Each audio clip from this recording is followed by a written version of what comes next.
So they traded Jhoan Duran to the Philadelphia Phillies, where he is reunited with Max Kepler, and also your lovely bride Chrissy gets to continue watching him on our She favorite is team. very pleased with this trade, Aaron Gleeman. Yeah. Yeah. And in return, they got two prospects, one named Mick Abel, and one named right-handed pitcher, 6'5" right-handed pitcher who has actually pitched 5 or 6 starts for the Phillies this year in the majors, but is currently, I think, at AAA and is going to be assigned, the Twins told us, to AAA St. Paul. And then Eduardo Tate, who's a much different prospect. He's about 5'8". He's described to me as stocky several times. Yes. And he is I think, just turned 19-year-old catcher who is at high A already because he's a very good prospect, but could very easily be at, rookie ball still, basically. And it's actually hasn't even turned 19. He's like a month away from turning 19. So I believe that's called 18. You can fact check me on that. My initial thought is this is reasonable value for Jhoan Duran.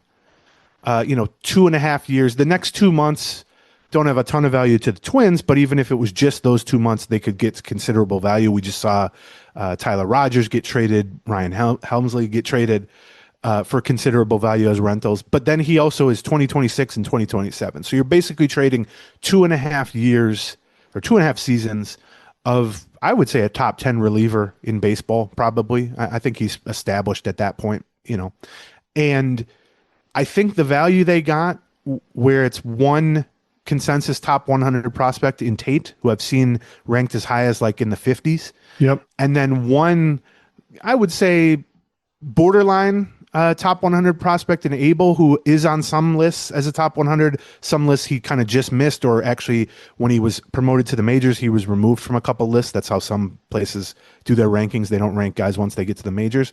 But really, basically two top 100 prospects, I would say. And that is what we had heard going back a week and a half of what the asking price was on Duran. And so Right.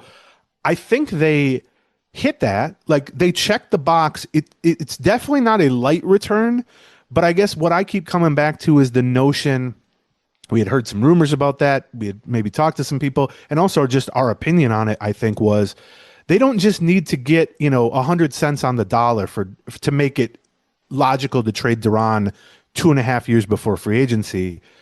At least I felt, I think you agreed, it's one of those where, like, maybe for Jax, that's what you want to do, but for Duran, I wanted them to be blown away.